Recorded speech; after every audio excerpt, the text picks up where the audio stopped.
Good morning, everyone. I have been meaning to do this for quite some time. So, today I'll be speaking about the hardships involved in going back to school in your late 20s. Hopefully, and maybe this might help someone who is trying to make up their mind to make that decision.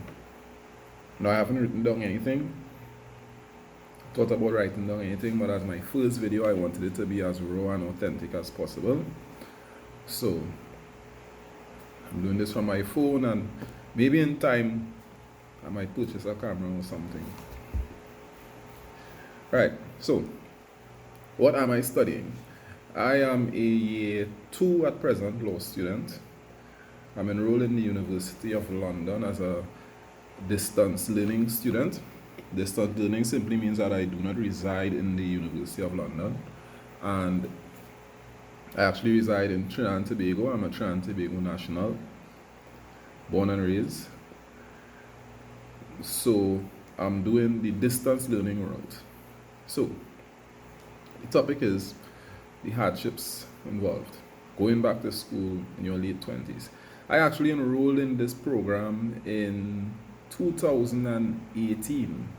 I was 28, but I didn't get to start the program until I was 29 in 2019 because I work as a police officer, and balancing work at the time together with attending classes was really difficult. I actually didn't get to attend enough classes to meet the basic requirement to sit the exams. So I believe I attended less than 4 classes.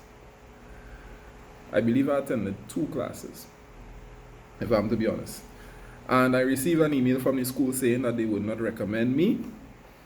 If it wasn't an email, it was a call, but I was informed by the school that they would not be recommending me to write the exam. So we'll call 2018 my first attempt to start law. So that is the first difficulty right there. You must make sure that you have the time, because most persons in their late 20s are part of the working members of society.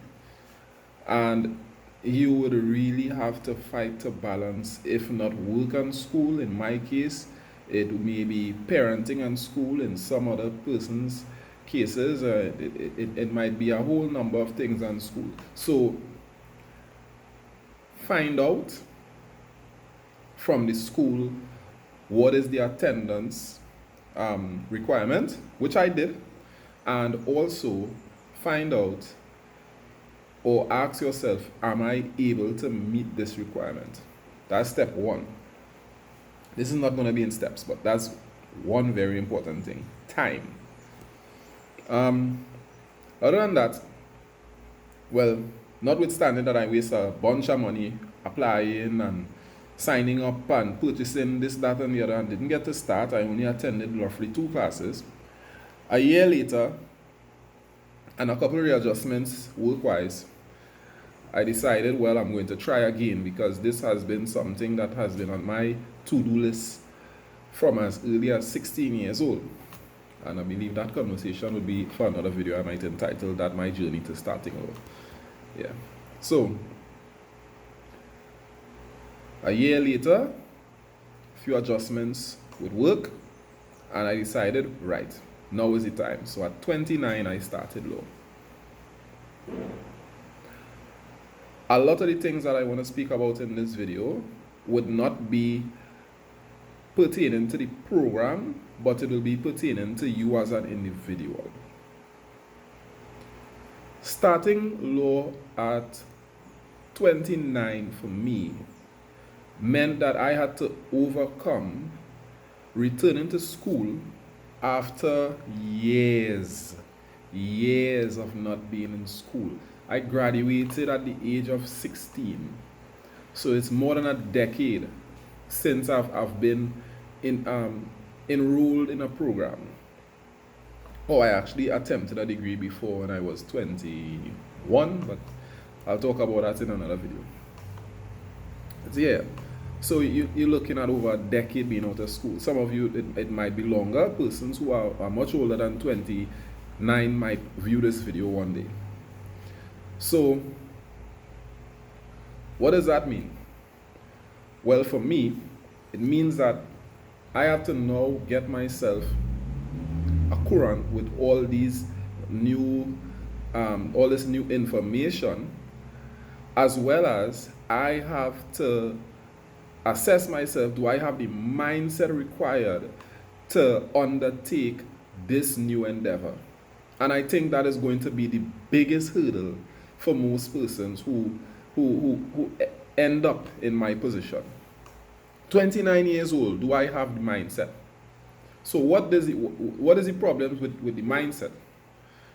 Well, there's an advantage and a disadvantage to starting school late or returning to school late. The advantage is you return more mature, a deeper understanding of self, and your approach to things is with a higher degree of seriousness. However, the disadvantage is you may have returned to school or started a program, and whereas previously, in your younger years, you didn't have many addictions, the older you are, the more addictions you develop. And when I say addictions, addiction is a very broad word. A lot of persons look at addictions and they think drug addictions. No, addictions is anything that you have habitually indulged in. So, I had many addictions, and I only realized just how many addictions I had when I decided I need to focus on one thing. Then everything else that was demanding my attention, or I had been giving my attention to, started to show and reveal itself. So in my case, social media. I was addicted to distractions.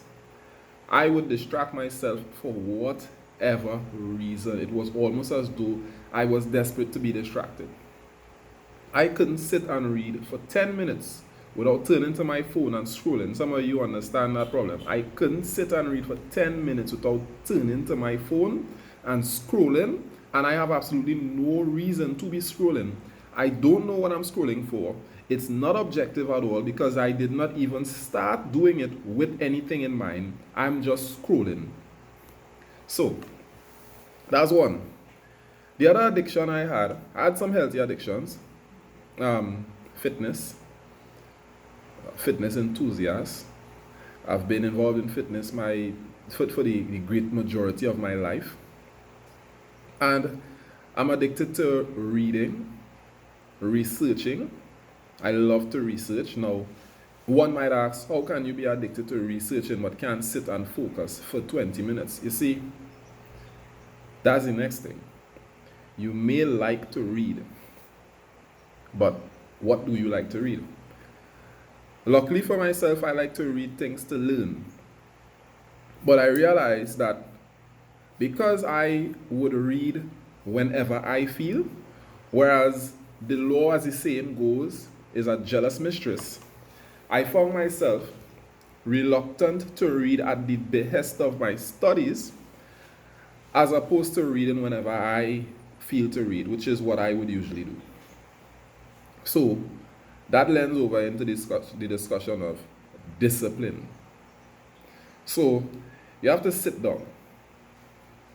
Some of you might be able to do this beforehand, others might run into my situation where it's a bit of hindsight and reflection.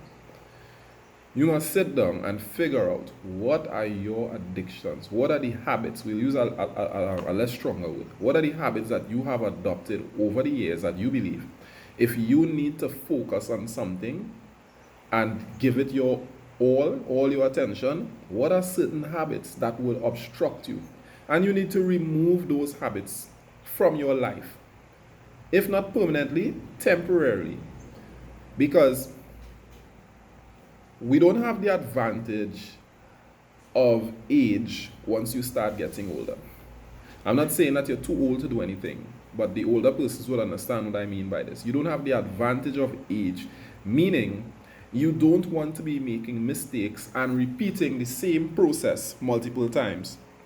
When you're young, you feel as though you have countless tries, attempts.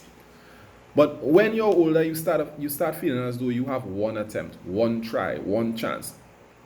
And that comes from an understanding of the value of time. That comes from an appreciation of the value of time. So, you want to get that done. Sit down, get a journal, a diary, whatever it is, and do some reflection. What are your habits? Get them out of the way. Secondly, well, I don't want to count because, as I said, I just going off the top of my head.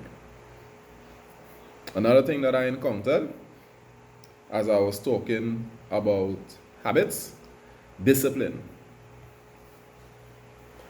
Self-discipline is the most important trait in my opinion. The expression goes, only the disciplined are free, the rest of us are slaves to our wants, cravings, and desires. And that saying has so much weight for a person trying to enter a tertiary level program, having been out of school for a number of years. Self-discipline. You do not want to be enslaved to your wants, needs, and desires. You want to be empowered and liberated by having the discipline to do what is required of you. Now, self-discipline, I would define it as doing what is necessary despite how it makes you feel. You throw emotions to the wind. Whatever feeling you have, you put that aside and you do what it is you need to do. That is self-discipline in my opinion. It is prompted by your own desire to achieve a specific goal. You should not need someone to act as some external influence or some support. You shouldn't need that for self-discipline. Self-discipline comes from within. It cannot be taught, it cannot be passed on, it cannot be brought on by some environmental change. No, it comes 100% from within, and it's a powerful trait. You need to have self-discipline. And trust me when I say it will be your saving grace. So, the amount of reading that you have to do at tertiary level is ridiculous. Not ridiculous in a bad sense, but it is ridiculous when you compare it to what you are accustomed to, or the type of reading that you are accustomed to, especially law. Law is a language of its own, and it is a jealous mistress. But you may not be studying law, and this video will apply, in my opinion, to any program that you're going after. So, how was my experience in year one? Year one was hard. It was mind-blowing. It took several stages of evolution within myself. I felt like at every month, the 90s babies know about the old cartoon Pokemon, I felt like every month I was evolving. That's how I felt mentally. Every month I felt like I was evolving, constantly trying to reinvent myself to take on the task at hand. So if my first challenge was to get myself to read, now that I got myself to read, my next challenge is to get myself to understand.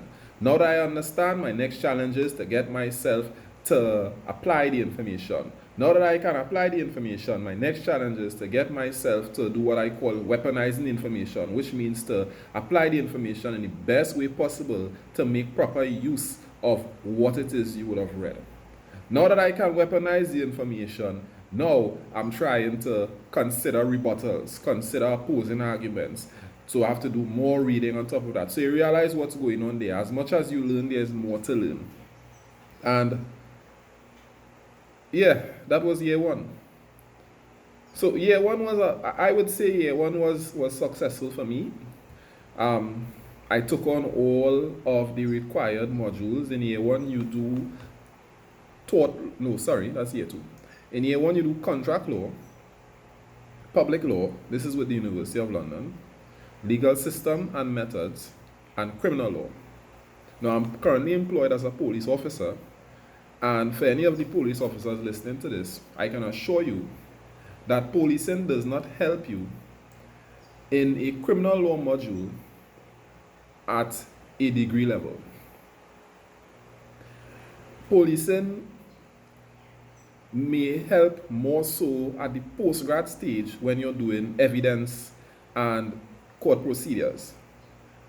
However, at the bachelor's degree level, the criminal law module is more focused around the interpretation of laws and creating strong arguments. So whereas the professional policing is mostly revolved around the application of laws, it does not teach to a great extent the interpretation of laws. And a law degree is really fixed around how laws are interpreted, because that is the art of a lawyer. The art of a lawyer is to persuade through an in-depth understanding of the law, the ability to interpret them. That's what judges do, that's what lawyers do. So policing did not help me the way I thought it would have helped me. Where it did help, however, was there were many legal terms that I was already familiar with. For example, prima facie, voir dire, these things I was already accustomed to. And where it did help me was my exposure in the police service and my innate desire to pursue law. I would read the law books that were on work. I would read them. And I would read cases as well. So the police service influenced me in such a way. It gave me an environment where studying law was or is promoted. But to say what you learn in the police service will save you in a law degree, no. And that goes to my colleagues who are paralegals and legal clerks, and no, do not come in cocky. Apply humility at all times and be appreciative what does help you, but don't think that it will be your saving grace. Why am I emphasizing on this? It is because I don't want to promote laziness. I don't want to create in the mind of somebody who's listening, oh well, he's a police, I'm a police, okay, cool. Well, no, I don't want a person to lack an appreciation for the difficulty in the program, and it would only work to your detriment. I don't want that. I want to see whoever is watching this video do well, and the only way you could do well is to have a full understanding of the difficult tasks ahead. So, how was year one for me? Doing those 4 subjects, contract, criminal, legal system and methods, and public law, I decided to write all 4 in one go. What does that mean? The exams are split in 2 parts for those who don't know. You can sit them in the May-June sitting, or the resit period or the repeat period is in October. What persons do is they strategically set some of their exams, they select to write, they opt to write some of the exams. You have a limit of 2. So they opt to write 2 in May, June, and 2 in October, giving themselves a longer period to prepare for the latter. However, if you fail those 2 in October, you would have utilized your resit period for a first attempt, which means it would prolong how long you take to complete the degree. Knowing that, although it benefits a lot of persons from stretching out their time, but knowing that, I decided not to split mine, because I just did not want to risk having to prolong the program. I rather keep my resit period in light of a failure, so I can address that and continue and finish in the time that I would like to finish, which is 3 years. And also, you have to know yourself. I always believe that I work well under pressure. So whereas the pressure of preparing for 4 subjects would be difficult for some, and they adjust accordingly, I always felt as though I work well under pressure. So I try sometimes to set a fire behind myself. I try to do that sometimes. Not unnecessarily. I'm not talking about people who they wait until the last month to then start preparing for exams. Do not do that in a law degree. You will fail. Do not do it. I don't care how many YouTube videos you saw of persons doing that. Those persons have mastered the art of studying.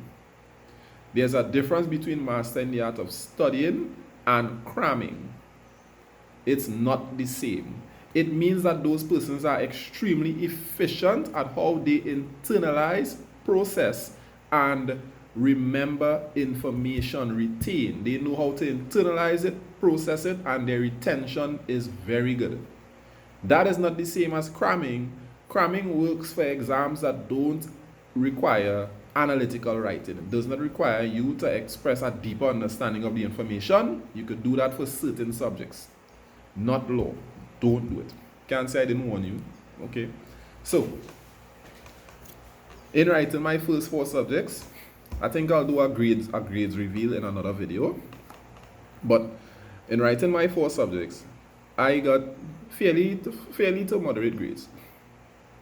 Ultimately, I received an award in the school I attend for the highest grade in legal system and methods. I was quite surprised, but at the same time, I think hindsight, I should have seen the potential in myself, because I always like to read laws, and legal system and methods deals with the interpretation of laws. It deals with the understanding of the court systems, and basically, as the name says, legal system and methods. So it focuses on the legal systems and their methodologies. To put it in very short, for those who study in law, they would have a deeper understanding of that. But for the non-legal minds, it simply means that, as the name says, it tells you about the legal systems, the court hierarchies. In the UK, there's Parliament, there's the judiciary, there is the Queen and the prerogative powers, and then there's the methods, the methodologies behind it. So the way judges interpret law, the essence of laws, what is judge-made law, and what is not judge-made law. Do judges make law, and these type of questions. So it really focuses on the system, how it works, and how it is intended to. I would say it is the brother of public law, because public law is more, I would dare say, wishful thinking. And I would dare say wishful thinking. So whereas legal systems tells you how the system works, public law tells you all the things that affect how the system works. In that light. So, I scored the highest in legal system and methods. I'm very proud of that. More so because of my growth towards that award. I think I would make a video eventually speaking about my growth towards achieving an award like that. Because it starts way before law school. I mean, you're speaking about somebody who graduated from secondary school with 2 subjects. You're speaking about somebody who repeated 4 times. You're speaking about somebody who was in a correctional camp at one point in time. You're speaking about, so I could make a video on that alone, my growth towards receiving the award. So it meant a lot for me, a lot.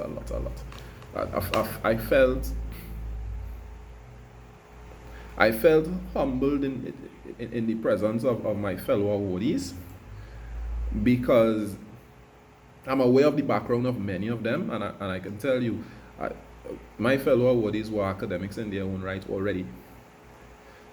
So these are persons that have already completed bachelor's degrees, master's degrees, top of universities. So I felt humbled in their presence in that regard. So even as an awardee, I didn't feel as though I was better than everyone else. I still felt like the underdog, It's a good feeling as far as I'm concerned, because it keeps you hungry. So, seems strange talking about the hardships as an awardee. But really and truly, it is in acknowledging the hardships that got me towards being an awardee. At one point in time, I remember sitting down crying, because I was so frustrated. I read the same thing 20-something times over and over, and I just wouldn't understand it. Because I have a tendency to read the entire judgments, as opposed to some of my colleagues that they can read summaries and they get the point. That is a skill. It's called what do you call it, boy? Skimming. So you could skim through a large document and take away exactly what is necessary. Well, some persons don't even need to read the entire document. Some persons can read just summaries and they get it. That does not work for me. So I started, and shout out to all my colleagues who it doesn't work for as well, you know. So I started off by reading full judgments. Full judgments means that I'm reading an average of, for one judgment, 20 pages. An average. Now, for those of you who don't know how many cases you would be expected to remember for a law exam, I once read on the University of London site that by an examiner said that on average 100 cases per module. And I read the full judgments. So you might think, well, you're supposed to be a scholar. No, because it comes back to the initial things. How do you internalize the information? Finding out the best way to use the information, making a weapon of that information so that you could come up with strong, convincing, persuasive arguments. I have not mastered that. So I am covering loads of work and still learning how to use it to my advantage. So that's one of the hardships. It's not about who works the hardest. That's something that I carry through life. It's not about who works the hardest. It's about who figures out the best way to get the job done. And if the best way for some is to read the summaries, hats off to them. And if the best way for me is to read the entire judgment, well, that's my way. However, you have to find the best way to get the job done. And I hope you all get that point. Maybe I'm not articulating the best, but I use the word best plenty. But maybe I'm not articulating the word, the message in the best way, but the point is you have to become effective. So that's another hardship there. I don't want to finish this video without speaking about mental health. When you're returning to school, after so long of being out of school, do not think that whatever stressful experience you had in life would prepare you for the new stresses of university. Do not do that. Don't do that. Have something that you're doing that allows you to cope with the stress. In my case, I would say I would take a run.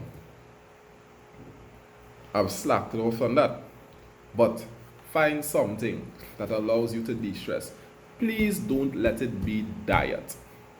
Don't overindulge as a stress relief. It will kill you. Don't do that. Too much of anything is a bad thing. Don't overindulge as a stress relief. But find something. I suggest something to do with fitness. I would always suggest something to do with fitness, even if it means taking a walk for half an hour, or taking a jog for 20 minutes or 5 minutes, and then taking a walk for the remainder of time. Do that. What that does is it really helps those endorphins fire off, release in the bloodstream. It really helps the happy hormones, and it works in your favor on a health-wise basis because it works together with your cholesterol. But I don't want to turn this into a fitness video, but I can speak about fitness. It works. It helps lower your cholesterol. It helps lower your blood pressure. It helps you have more energy and more focus because you're less stressed and less distracted. You come into your new session of studies reinvigorated, rejuvenated. So you want to do these things. And also for future employment, employers are going to ask you, for those of you that are not already employed or tend to switch careers, employers are going to ask you, what do you do? What are your hobbies? Sometimes when an employer is asking this, sometimes they want to know if you can get along with the staff in that work environment for having similar hobbies. But in most cases, they want to know, what do you do to deal with stress? An employer doesn't want to hire somebody that is an impending heart case. They don't want to do that. Why? They need somebody who is healthy. And healthy does not only reveal itself in your present health, but healthy habits. Healthy habits. You know, do you live a healthy lifestyle? That doesn't just entail eating right, but do you do stuff to take care of your health? But and like I said, I don't want to go too much into fitness, but as you can see, I am enthusiastic about it. So that is something that I also had to try to keep up. It's very difficult to do. You might think that it's too much, but you should do that. If anybody wants me to make a video on just what did I do to get the highest in my law school, in that particular module, or what does it take to get the highest in a module? Well, as someone who got the award, who got one of those awards, I can make a video on that. I'll do that by request, so I might just do it. Look forward for that. Because I know some of you may not be looking for an awards, but an awards mean you scored high, and I know everybody is trying to get the highest scores to make the best of the program, which you should. Don't ever promote mediocrity, because ultimately we all suffer when that happens. You don't want a lawyer before you, or you don't want a doctor before you, or you don't want a dentist before you, who performed at the minimum in school, and now you're at the mercy. You're at his mercy. No, you don't want that. So anybody wants that video, look forward to it. Just like, comment, subscribe, make a request, and I'll do more. I hope this video touches someone. I hope this video, it speaks to you. I hope it addresses any of your concerns. Any concerns that you do have. Like I said, I'm in year 2. I'm presently preparing for my end of year exams, because that is how our school is structured. There's one big exam session at the end of the year where we can be examined on anything in the module guide. So I can speak to you about preparation, what I do for preparation. I can speak to you about also essay writing, how I write my essays, what do you have to do to get a very high score in an essay, how I approach problem questions. Well, being a person that do massive reading, and I've now come to a point where I have a stronger grasp on how to do mass reading. I can speak to you on how to do mass reading in short time. It does not mean that you can do mass reading in 15 minutes, but I mean how you can do it the most effective way. I can speak to you about that. I could speak to you about how can you get through large amounts of information and find what you need to find. What are the questions you need to ask yourself? I can speak about that. So there's a lot of things that we could speak about. Trust me. Just as I said, like, comment, subscribe. I hope you all have a wonderful day. And tell me about the video quality. What do you like about this video quality? I hope this was personal. I tried to make it personal. That's why I just put my phone up, live and direct, and speak to the camera. So tell me what you think about this video quality.